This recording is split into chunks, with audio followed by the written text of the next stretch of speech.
Tonight on Dreadful Visions, for millions of college students, a dorm room is supposed to become a second home.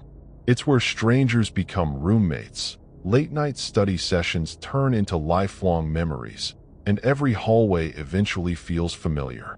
But behind those identical doors and quiet corridors, there are stories universities rarely talk about.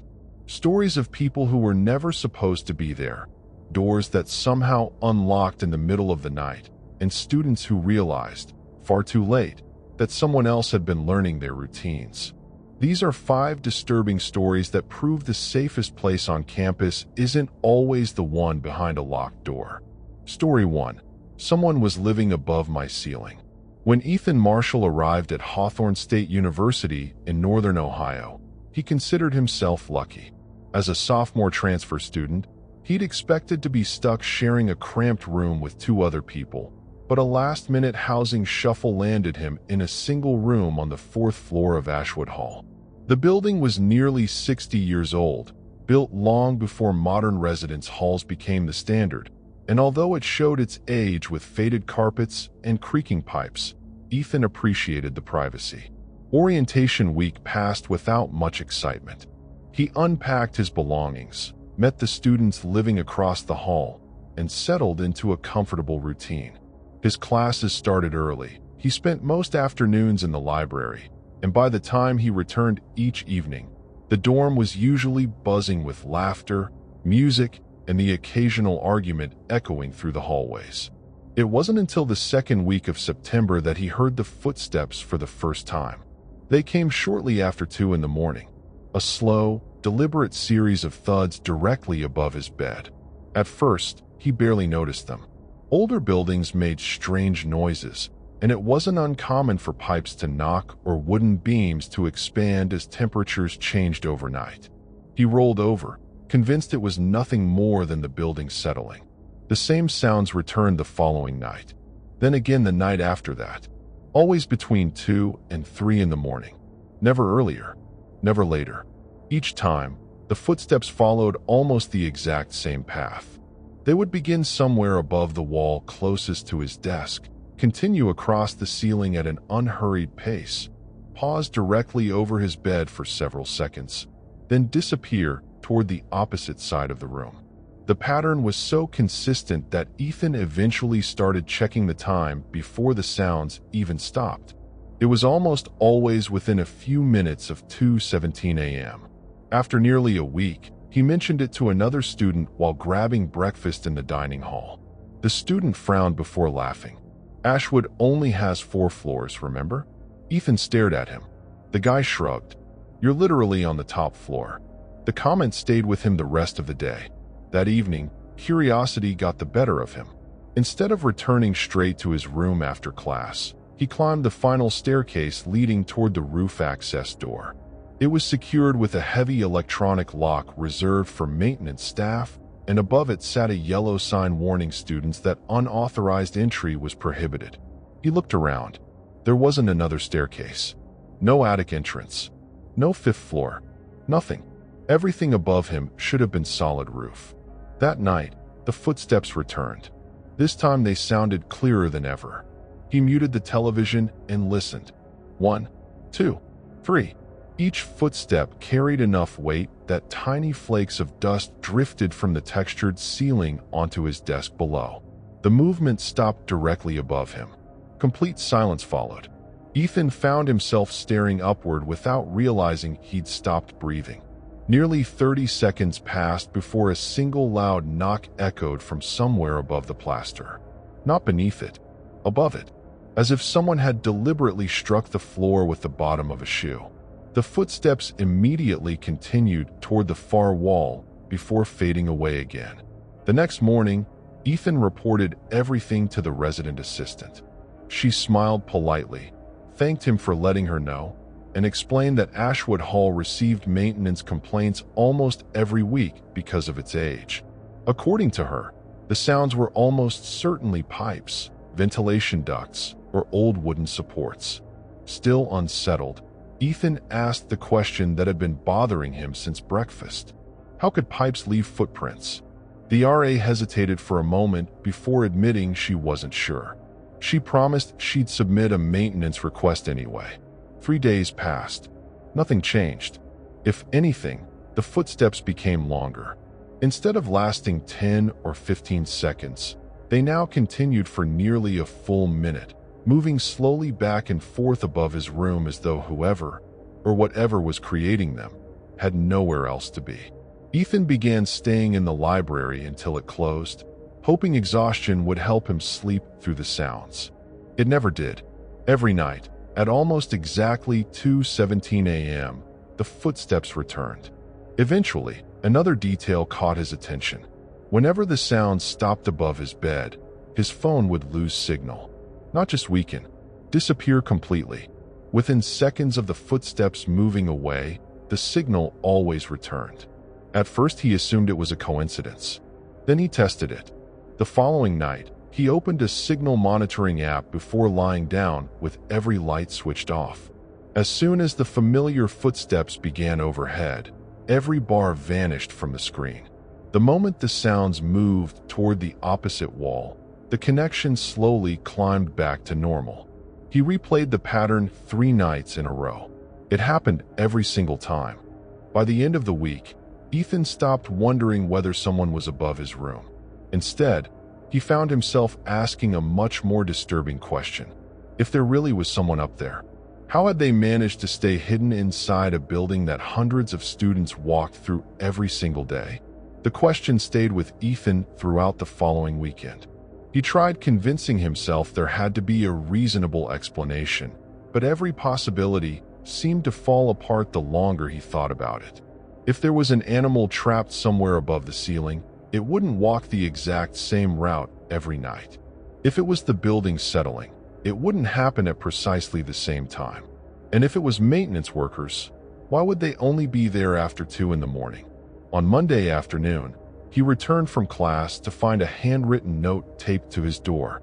It simply read that facilities services had inspected the roof and found nothing unusual. The maintenance request was officially closed. He stood there staring at the paper before crumpling it into his pocket. That night, he decided he wasn't going to lie in bed waiting anymore. At 2:10 a.m., Ethan turned off every light in his room except the small lamp on his desk.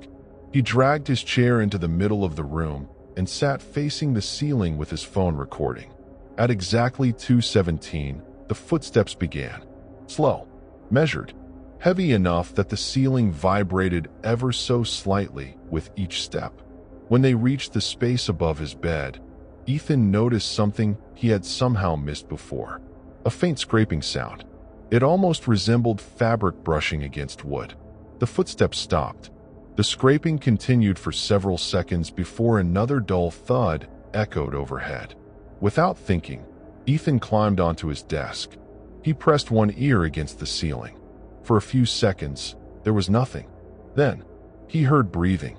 It was faint, but unmistakable. Someone was taking slow, controlled breaths only a few feet above him. His entire body locked up. Before he could climb down, the breathing stopped. The footsteps suddenly sprinted across the ceiling. Not walking, running. Within seconds, they disappeared toward the opposite end of the room. Ethan jumped down so quickly that his chair tipped over. The next morning, he played the recording back. The footsteps were there. The scraping was there. But the breathing wasn't. Instead, another sound had been captured. Very quietly, just before the running began, someone whispered a single sentence. "He's listening." Ethan replayed it over and over. The voice was so soft that he almost convinced himself he was imagining it, but each time he increased the volume, the words became clearer. "He's listening." He brought the recording to campus security that afternoon. The officer listened politely before explaining that old phone microphones often distorted background noises. He suggested the whisper was probably another student talking somewhere outside the room. Even so, he agreed to accompany Ethan back to Ashwood Hall. Together, they climbed to the 4th floor. The officer inspected Ethan's room before stepping into the hallway. Halfway down the corridor was a small locked maintenance closet that Ethan had walked past dozens of times without paying much attention. The officer unlocked it. Inside were electrical panels, plumbing valves, and hidden behind several shelves, a narrow metal ladder disappearing upward through a square opening in the ceiling. The hatch wasn't on any evacuation map. Ethan immediately asked where it led. The officer admitted he wasn't entirely sure. Probably an old service crawl space from when the building was constructed. He climbed halfway up before shining his flashlight inside. Nothing. Just beams, insulation, and darkness stretching in both directions. Satisfied, he climbed back down and locked the hatch. "It's empty," he said. "There's nobody up there." That answer should have been reassuring. Instead, it made Ethan feel worse. Because when he returned to his room later that evening, the footsteps came back. This time they sounded even closer. The following afternoon, Ethan skipped class and searched online for old photographs of Ashwood Hall. Buried inside the university archives, he found construction pictures taken in the early 1960s. One image immediately caught his attention. Before drywall had been installed, the entire fourth-floor ceiling was open, revealing a network of wooden service tunnels running above every room. Workers were standing comfortably inside them.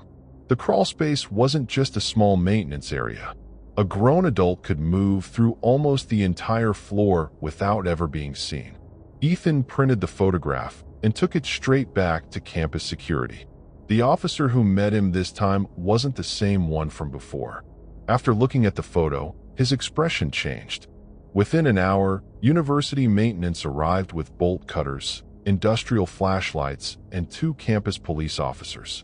Ethan and the other students were instructed to wait outside while they entered the maintenance hatch. Nearly 40 minutes passed. Then one of the officers emerged carrying a filthy sleeping bag. Another carried several empty food containers. Then came a backpack, a flashlight, bottled water, batteries, and finally, a small notebook. Nobody outside said a word. One of the maintenance workers quietly admitted they had discovered several makeshift sleeping areas hidden between the beams.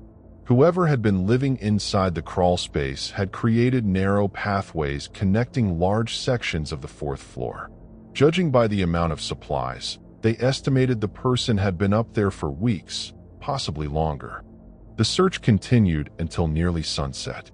They never found the person responsible. There was only one detail investigators refused to explain. Inside the notebook were hand-drawn maps of the entire 4th floor. Every dorm room had been numbered. Beside many of the rooms were handwritten notes describing the students who lived inside. Room 418. Always studies until midnight. Room 421. Usually gone Fridays. Room 426. Orders pizza every Tuesday. Next to Ethan's room. Only 3 words had been written. Still awake tonight. Story 2. The roommate who never came back. Jason Alvarez had only known his roommate for 12 days before he disappeared. It was the beginning of the spring semester at Red River University in Oklahoma, and because of a last-minute housing shortage, Jason had been assigned to share a dorm room with a junior named Tyler Brooks. Tyler wasn't unfriendly, but he kept mostly to himself. He attended his classes, worked a part-time job off campus 3 evenings a week, and spent most nights wearing headphones while sitting at his desk. The two of them never became close, though they settled into an easy routine where they respected each other's space.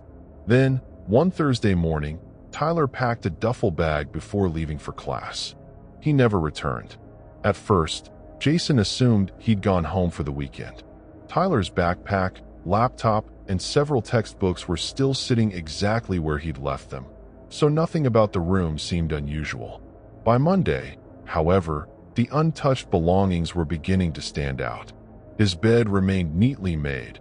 The same half-full bottle of water sat on his desk, and his phone charger still hung from the outlet beside it. Jason eventually asked the resident assistant if she'd seen Tyler. Her response surprised him. She explained that Tyler had officially withdrawn from the university and checked out of student housing. Jason frowned. That couldn't be right. He'd watched Tyler leave with one small duffel bag. Everything else was still inside the room. The RA simply repeated that Tyler's paperwork had already been processed and that housing services would collect the remaining property within a few days. It sounded strange, but Jason had no reason to question it. By the end of the week, Tyler's belongings were still untouched. His clothes remained folded inside the wardrobe. His laptop still rested on the desk. Even his student ID card was lying beside a notebook exactly where he'd left it. Jason mentioned it again. This time the RA admitted facilities had been delayed and would remove everything soon. Another week passed. Nothing changed. Living beside another person's untouched belongings started affecting Jason more than he'd expected. Every morning, he woke to see an empty bed that looked as though its owner might walk back through the door at any moment. Every evening, he caught himself glancing toward the entrance whenever footsteps echoed down the hallway. Eventually, he stopped looking. He accepted that Tyler wasn't coming back. Then, late one Friday night, something changed. Jason returned from studying just after 1 a.m. As he unlocked the door, he immediately noticed the room felt different. Not messy, just disturbed. Tyler's desk chair had been pushed back several inches. The wardrobe door stood slightly open. One of the desk drawers hadn't been fully closed. Jason stared at the room in silence. He was certain everything had been neat when he'd left earlier that afternoon. At first, he wondered if university staff had finally entered to inventory Tyler's belongings. The problem was that there wasn't a single notice taped to the door, and housing policy required staff to leave written documentation whenever they entered an occupied room. He checked. Nothing. The following morning, he asked the RA whether maintenance or housing services had been inside overnight. She shook her head. According to the electronic key records, nobody had accessed the room except Jason. The answer should have settled the matter. Instead, it made him feel worse. Over the next several days, more subtle changes appeared.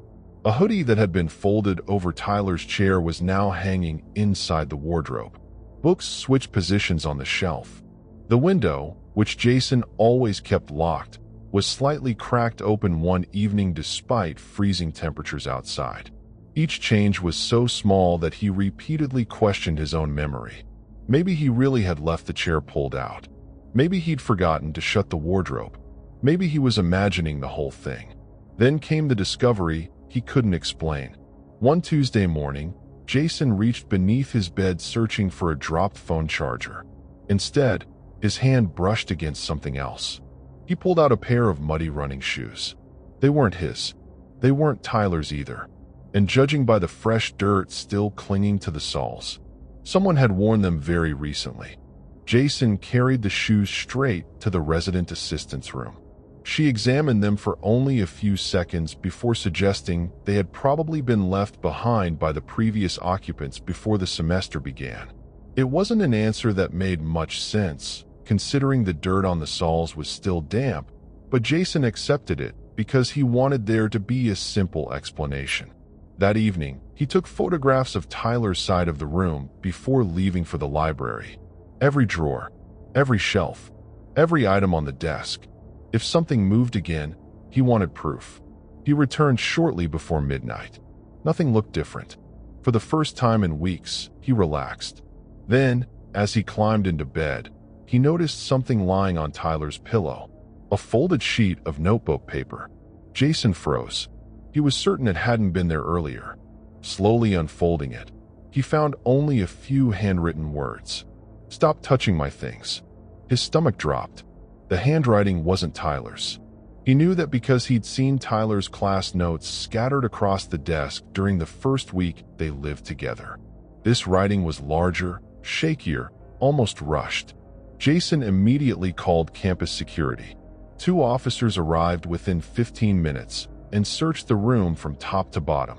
They checked the closet, looked beneath both beds, examined the shared bathroom connected to the neighboring room, and even inspected the hallway security cameras. Nobody had been seen entering. Before leaving, one officer asked to see the electronic lock history. The report showed something Jason hadn't expected. His room had been unlocked twice that evening. The first entry was Jason returning from the library. The second had occurred nearly 3 hours earlier while he was still on campus. The key used wasn't Jason's student ID. It wasn't Tyler's either. It was listed only as Housing Master Access. The following morning, Housing Services insisted no employee had entered the room that day. According to their records, the master key assigned to Ashwood residents had been locked inside the housing office all week. Someone was either lying, or another master key existed. The university replaced Jason's door lock the next afternoon as a precaution. He was told the previous lock had likely malfunctioned and accidentally logged an incorrect entry. It sounded convincing enough that Jason almost believed it, until the next weekend. Returning from breakfast on Saturday morning, he noticed Tyler's laptop sitting open on the desk. He distinctly remembered closing it before leaving. Walking closer, he saw a login screen. Someone had tried accessing the computer several times. Beneath the password box were multiple failed login attempts. Campus police became involved again.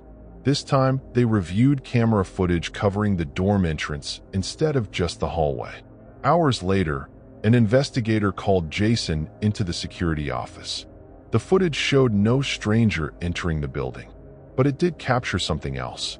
At 8:14 that morning, a man wearing a university maintenance uniform used a key to enter the residence hall. He carried a toolbox and wore a baseball cap pulled low over his face. Just 6 minutes later, the same man exited the building empty-handed. No maintenance work order had been scheduled for that day. University officials checked every employee roster. Nobody recognized him. Police later discovered the uniform had belonged to a maintenance worker whose truck had been broken into several months earlier. Along with tools, a retired master key had been stolen during the theft. Although the key had supposedly been deactivated, investigators eventually learned it still opened several older dorm rooms whose locks had never been updated. The case finally made sense. The unknown man had been entering vacant and recently reassigned rooms across campus, looking for valuables that former students had accidentally left behind before housing services collected them. Tyler's belongings had simply remained in place long enough to make Jason's room an easy target. The investigation linked the suspect to several residence halls, but despite fingerprints, security footage, and multiple witness statements, he was never identified. Before Jason moved out at the end of the semester, officers returned Tyler's remaining property to his family. As they cleared the wardrobe, one detective noticed a small strip of masking tape stuck to the inside wall. Written on it in black marker were 2 dates. The first matched the day Tyler had disappeared from campus. The second matched the night Jason found the note on the pillow. Below both dates, in the same shaky handwriting, were 4 chilling words. Room occupied. Come back later. Story 3. Every fire alarm was fake. By the middle of October, nobody living in Maple Hall reacted to the fire alarms anymore. The freshman dorm at Western Valley University in Colorado had developed a reputation across campus for having the worst alarm system in student housing. At first, everyone had taken the evacuation seriously. Hundreds of students would file outside in their pajamas at 3 or 4 in the morning, shivering on the sidewalk while firefighters searched the building. Every single time, it turned out to be nothing. Burnt microwave popcorn, someone vaping in a bathroom, steam from a shower, a faulty detector, or, more often than not, another student pulling the alarm as a prank. After the 8th evacuation in less than a month, people stopped caring. Complaints flooded the university's housing office, but little changed.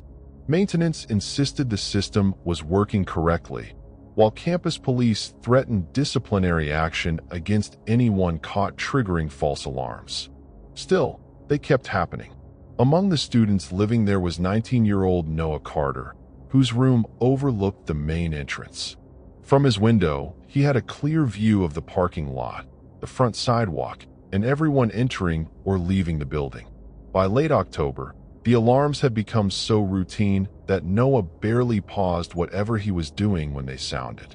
He'd simply grab his phone, wait a minute or two, then look out the window. If everyone else was heading outside, he'd reluctantly follow.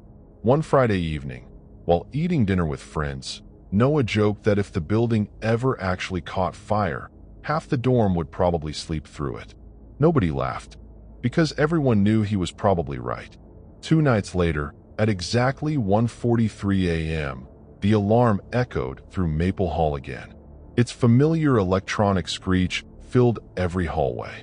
Doors opened. Students groaned. Someone shouted that it was probably another idiot burning ramen. Noah didn't even get out of bed. Instead, he rolled over and waited. From his pillow, he could hear people walking down the hallway, laughing and complaining as they headed toward the exits. 5 minutes passed. The alarm continued. Another 5 minutes. Still going. Eventually, curiosity pulled him out of bed. He walked to the window expecting to see the usual crowd gathered outside. The parking lot was almost empty. Only a handful of students stood near the entrance. Everyone else had already gone back inside. Confused, Noah opened the window. He couldn't hear any fire trucks. No sirens. Nothing. Just the alarm echoing through the building. Assuming someone had already confirmed it was another false alarm, he shut the window and climbed back into bed. The alarm stopped a minute later. The next morning, life carried on as normal. Then, around lunchtime, rumors started spreading across campus. Several students on the second floor claimed money had disappeared from their rooms overnight. Another discovered her laptop missing. Someone else reported an expensive camera was gone.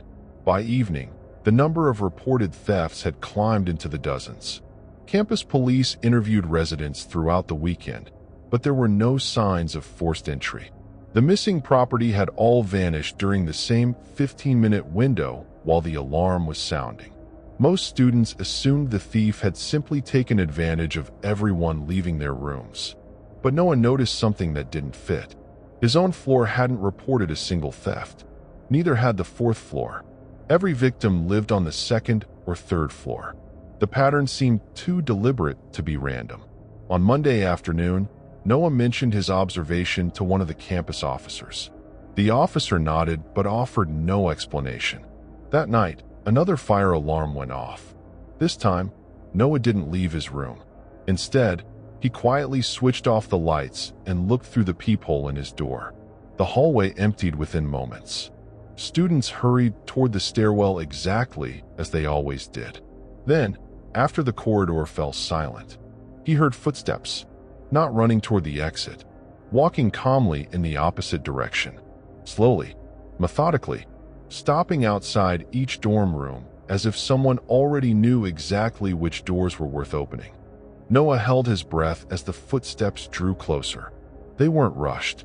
Whoever was in the hallway moved with complete confidence, pausing outside one door before continuing to the next. A few seconds later came the quiet metallic click of a key sliding into a lock. Then another, and another. Noah resisted the urge to open his door. Instead, he watched through the peephole as a man in a dark maintenance uniform appeared at the far end of the corridor carrying a clipboard and a small backpack. From a distance, he looked exactly like someone responding to the alarm. Nothing about him seemed out of place, until he reached the room directly opposite Noah's. The man unlocked the door without knocking, stepped inside for less than 30 seconds, then walked back out carrying a laptop tucked beneath the clipboard. He never looked around. He simply moved to the next room. Noah quietly dialed campus police while keeping his eye on the hallway. He whispered that someone was entering dorm rooms during the fire alarm. The dispatcher instructed him to stay inside, lock the door, and not confront the individual. Less than 4 minutes later, the hallway echoed with running footsteps. The man froze. He looked toward the stairwell before calmly placing the laptop back inside the room he'd just left. Then, instead of running, he removed a ring of keys from his pocket and disappeared through a nearby maintenance door that Noah had never paid much attention to before. Campus police arrived moments later. By the time they forced open the maintenance room, it was empty. Inside, they found only a narrow service corridor connecting several utility rooms throughout the building. It led all the way to a loading entrance at the rear of Maple Hall. The suspect was gone.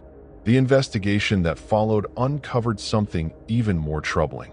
The previous false alarms hadn't been random at all. Security footage from the past month showed the same maintenance worker arriving shortly before nearly every overnight evacuation.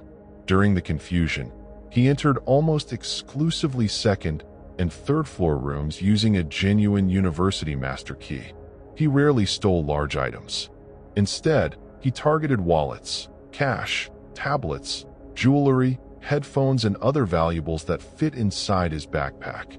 Because students assumed they'd simply misplaced them after the chaotic evacuations, many thefts had never even been reported. When university officials reviewed employment records, they discovered the man wasn't a maintenance employee.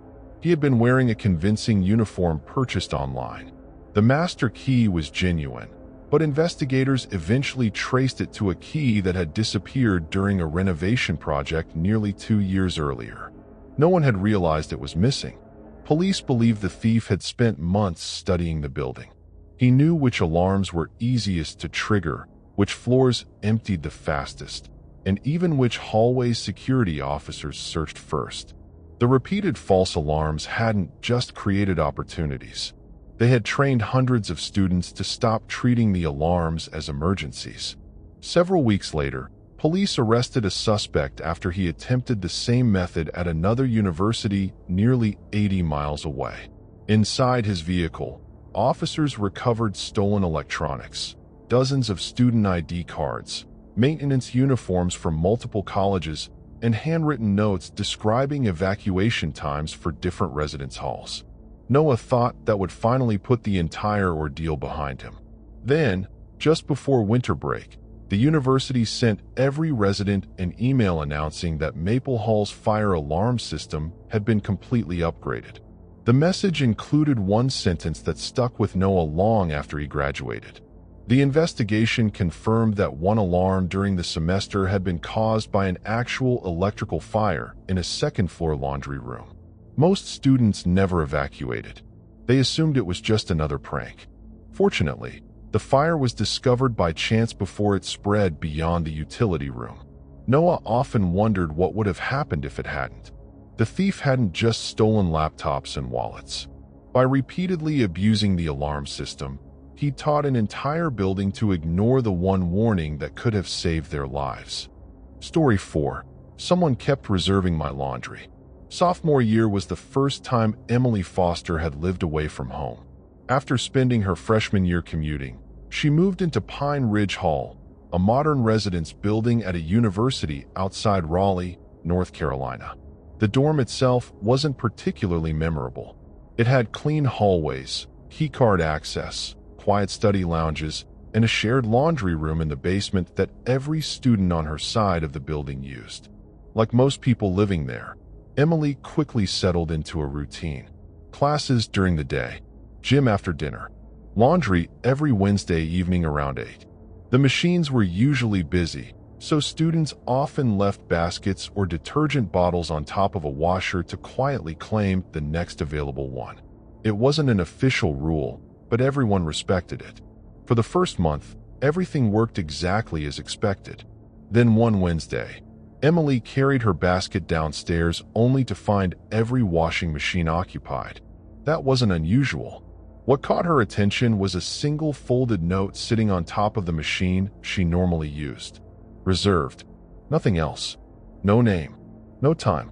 Just one word written neatly in black ink. Assuming another student had beaten her to it, Emily chose a different washer and forgot about it. The following week, the exact same machine had another note waiting. Reserved. Again, she used another washer. On the third Wednesday, curiosity got the better of her. She arrived nearly an hour earlier than usual. The laundry room was completely empty. Every machine was available. She loaded her clothes into the washer she'd always preferred, started the cycle, and left to study upstairs. 45 minutes later, she returned expecting the wash to be nearly finished. Instead, the machine had stopped. Her clothes had been removed, folded neatly into her basket, and placed on a nearby table. The washer was empty. No wet clothes. No replacement load. Nothing. It was as though someone had simply wanted that particular machine to remain unused. Emily looked around. The room was deserted. Thinking the washer had malfunctioned, she restarted the cycle before waiting nearby until it finished. The following Wednesday, she decided to test something. Instead of using her usual machine, she randomly picked one on the opposite side of the room. Half an hour later, someone texted her. Her roommate. "Hey, aren't you doing laundry?" Emily frowned. She replied that she was. Her roommate answered almost immediately. "That's weird. Someone just knocked on our door asking if you'd forgotten your clothes downstairs." Emily hurried back to the basement. No one was there. Her washing machine had completed its cycle normally. Nothing had been touched. The following week, she deliberately returned to her favorite machine. The same thing happened again. Her clothes had been removed before the cycle finished. Folded, stacked, waiting. Whoever was doing it had never stolen anything. Not a sock, not a shirt, not even loose change left in her pockets. It was unsettling precisely because nothing appeared to be missing. She finally mentioned it to the resident assistant. The RA laughed, suggesting someone was probably trying to be helpful. Emily wasn't convinced. Nobody repeatedly interrupted one specific person's laundry for 6 weeks just to be polite. That Friday evening, she visited the housing office to ask whether the basement had security cameras. The receptionist explained that cameras monitored the entrances to the laundry room, but not the machines themselves, mainly for privacy reasons. Emily requested to review the footage from the previous Wednesday. Housing staff agreed. The video answered one question and created a much bigger one. Nobody had entered the laundry room while her clothes were inside the washer. Not one person. Yet somehow, 45 minutes later, her laundry had still ended up folded neatly on the table. As she watched the footage a second time, another detail caught her eye. Although nobody had walked through the entrance, the laundry room door had quietly opened by itself for several seconds, as if someone had walked out, without ever appearing on the camera. Story 4. Someone kept reserving my laundry. Sophomore year was the first time Emily Foster had lived away from home. After spending her freshman year commuting, she moved into Pine Ridge Hall, a modern residence building at a university outside Raleigh, North Carolina. The dorm itself wasn't particularly memorable. It had clean hallways, keycard access, quiet study lounges, and a shared laundry room in the basement that every student on her side of the building used. Like most people living there, Emily quickly settled into a routine. Classes during the day, gym after dinner, laundry every Wednesday evening around 8. The machines were usually busy, so students often left baskets or detergent bottles on top of a washer to quietly claim the next available one. It wasn't an official rule, but everyone respected it. For the first month, everything worked exactly as expected. Then one Wednesday, Emily carried her basket downstairs only to find every washing machine occupied. That wasn't unusual. What caught her attention was a single folded note sitting on top of the machine she normally used. Reserved. Nothing else. No name. No time. Just one word written neatly in black ink. Assuming another student had beaten her to it, Emily chose a different washer and forgot about it. The following week, the exact same machine had another note waiting. Reserved. Again, she used another washer. On the third Wednesday, curiosity got the better of her. She arrived nearly an hour earlier than usual. The laundry room was completely empty. Every machine was available. She loaded her clothes into the washer she'd always preferred, started the cycle, and left to study upstairs. 45 minutes later, she returned expecting the wash to be nearly finished.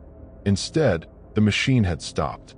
Her clothes had been removed, folded neatly into her basket, and placed on a nearby table. The washer was empty. No wet clothes. No replacement load. Nothing. It was as though someone had simply wanted that particular machine to remain unused. Emily looked around. The room was deserted.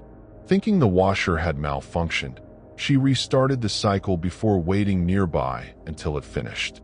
The following Wednesday, she decided to test something. Instead of using her usual machine, She randomly picked one on the opposite side of the room. Half an hour later, someone texted her. Her roommate. "Hey, aren't you doing laundry?" Emily frowned. She replied that she was. Her roommate answered almost immediately. "That's weird. Someone just knocked on our door asking if you'd forgotten your clothes downstairs." Emily hurried back to the basement. No one was there. Her washing machine had completed its cycle normally. Nothing had been touched. The following week, she deliberately returned to her favorite machine. The same thing happened again. Her clothes had been removed before the cycle finished. Folded, stacked, waiting. Whoever was doing it had never stolen anything. Not a sock, not a shirt, not even loose change left in her pockets. It was unsettling precisely because nothing appeared to be missing. She finally mentioned it to the resident assistant. The RA laughed, suggesting someone was probably trying to be helpful. Emily wasn't convinced. Nobody repeatedly interrupted one specific person's laundry for 6 weeks just to be polite. That Friday evening, she visited the housing office to ask whether the basement had security cameras. The receptionist explained that cameras monitored the entrances to the laundry room, but not the machines themselves, mainly for privacy reasons. Emily requested to review the footage from the previous Wednesday. Housing staff agreed. The video answered one question and created a much bigger one. Nobody had entered the laundry room while her clothes were inside the washer. Not one person. Yet somehow, 45 minutes later, her laundry had still ended up folded neatly on the table. As she watched the footage a second time, another detail caught her eye. Although nobody had walked through the entrance, the laundry room door had quietly opened by itself for several seconds, as if someone had walked out. Without ever appearing on the camera, Emily replayed the footage 3 more times. The camera covered the only public entrance to the laundry room. Every student had to pass directly in front of it. Yet during the entire 45 minutes her clothes were washing, not a single person appeared. The room should have remained empty. And yet the door had opened. Not all the way, just enough for someone to have walked through it. Housing staff blamed the old camera system, suggesting the recording had skipped a few frames because of a technical fault. Emily accepted the explanation, though it didn't sit right with her. The following Wednesday, she returned with a different plan. Instead of leaving after starting the wash, she carried a textbook into the basement and sat in a corner where she could see every machine without being immediately noticeable from the doorway. For almost 30 minutes, nothing happened. A few students came and went. Dryers buzzed quietly. Someone emptied a basket before heading upstairs. Everything felt completely ordinary. Then a maintenance worker entered. He wore a university uniform, nodded politely at Emily, and unlocked a small storage closet near the back wall. After collecting a mop and a roll of paper towels, he disappeared through another door marked employees only. Emily barely thought about it. 10 minutes later, she heard the familiar click. Her washing machine had stopped. She looked up immediately. No one was standing beside it. Confused, she walked over. The cycle had somehow been canceled halfway through. Before she could restart it, she noticed something lying on top of the machine. Another folded note. Reserved. She spun around. The room was empty. The maintenance worker hadn't come back through the employee door. Neither had anyone else. Campus security took the incident more seriously this time. The following afternoon, they inspected the laundry room alongside university facilities staff. Behind the employees' only door was a narrow maintenance corridor running behind several utility rooms. One section contained an old observation window that had been painted over years earlier during renovations. From the maintenance side, however, the glass remained clear. Someone standing inside the corridor could see almost the entire laundry room without being noticed. Even more concerning, investigators found another hidden access panel beside the observation window. When opened, it led directly into the laundry room through what looked like an ordinary storage cabinet built into the wall. The panel locked only from the maintenance side. It never appeared on building blueprints used by student housing because it had been sealed during earlier renovations but never permanently removed. Reviewing staff schedules revealed an unsettling pattern. The same contract maintenance employee had signed into Pine Ridge Hall almost every Wednesday evening for nearly 2 months. His work orders involved plumbing inspections elsewhere in the building. There was no legitimate reason for him to spend time inside the basement corridor. Police searched his work locker the following week. Inside, they discovered dozens of handwritten notes. Some contained room numbers. Others listed class schedules. Several described students' weekly routines. One page was headed laundry. Underneath were names followed by days and times. Emily's name appeared near the top. Wednesday, 8 p.m., usually alone. Investigators concluded the man hadn't been stealing clothing at all. He had been using the laundry room to study students' routines, learning exactly when certain residents would be away from their rooms and how long they typically stayed downstairs. Moving Emily's clothes and leaving the notes served one purpose. He wanted to know whether she would change her routine. Every Wednesday, she had unknowingly been giving him the answer. The university terminated his contract immediately, and criminal charges followed after detectives connected him to several unlawful entries into student residences at other campuses where he had previously worked. Months later, the hidden access panel was permanently sealed with concrete during a renovation project. A small plaque was installed beside the renovated laundry room explaining that the area had been modernized for student safety. It didn't mention why. Emily graduated 3 years later, but one memory stayed with her long after she left campus. It wasn't the hidden corridor. It wasn't the painted observation window. It was realizing that every Wednesday evening, while she believed she was alone waiting for her laundry to finish, someone else had been quietly watching to see if she would do exactly what she always did. Story 5. The Master Key. For nearly 3 years, Daniel Reeves had been the resident assistant on the 5th floor of Lincoln Hall at a university in western Pennsylvania. He knew almost every student by name. He knew who stayed up until sunrise playing video games, who disappeared home every weekend, and who constantly forgot their room keys. Most problems were predictable: locked doors, noise complaints, homesick freshmen, or the occasional fire alarm from someone burning instant noodles. Serious incidents were rare. That's why the maintenance requests caught his attention. It started with a student asking why a plumber had entered her room while she was in class. Daniel checked the housing system. There wasn't a plumbing request for that room. Assuming it was an administrative mistake, he apologized and reported it to facilities. 2 days later, another student asked why an electrician had been inside his room. Again, there was no work order. Within a week, Daniel had heard the same question from 4 different residents. Each student described the worker almost identically: middle-aged, university maintenance uniform, gray baseball cap, small toolbox. None of them had questioned his presence because he unlocked the door with what appeared to be an official university master key. Daniel decided to investigate himself. He spent an evening reviewing every maintenance request assigned to his floor during the previous month. Something immediately stood out. Nearly half of the reported visits had never existed. No work orders, no technician assigned, no record that anyone should have entered those rooms. The following morning, Daniel contacted facilities. The supervisor sounded genuinely confused. According to their scheduling software, no maintenance employee had visited Lincoln Hall on several of the dates students remembered. Even stranger, every room involved belonged to students whose roommates had been in class at the time.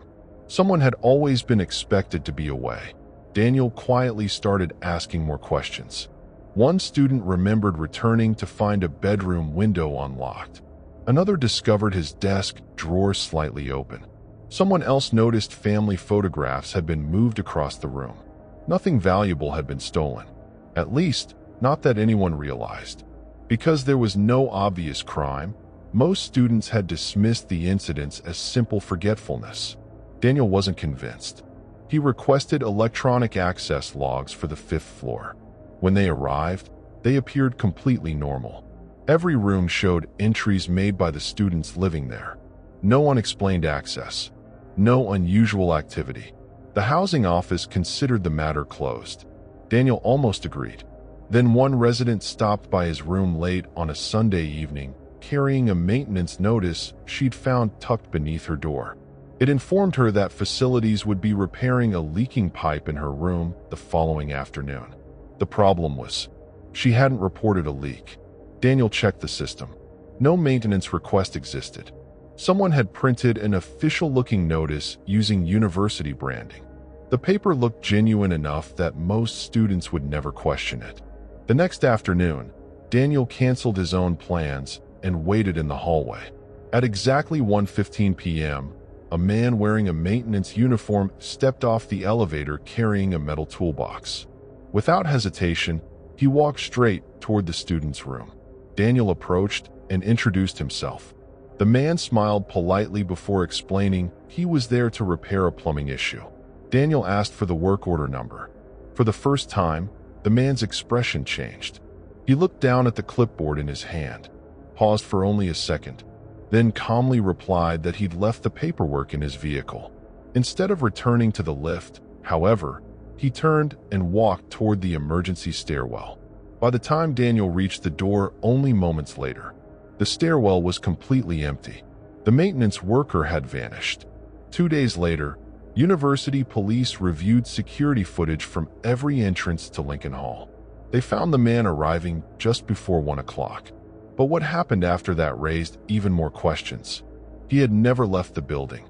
Campus police expanded their search to the entire building. Every exit camera was reviewed. Every stairwell. Every hallway. The maintenance worker appeared entering Lincoln Hall at 12:58 p.m. He was seen stepping out of the lift on the 5th floor. He spoke briefly with Daniel. Then he walked into the emergency stairwell. After that, nothing. He never appeared on another camera. Investigators initially assumed the surveillance system had missed him, but the timestamps lined up perfectly across every floor. Unless someone had tampered with the recordings, the man had simply vanished somewhere inside the building. The following morning, facilities managers joined campus police in searching areas students were never allowed to access. Electrical rooms, storage closets, roof access, mechanical spaces. One basement maintenance room revealed something nobody expected.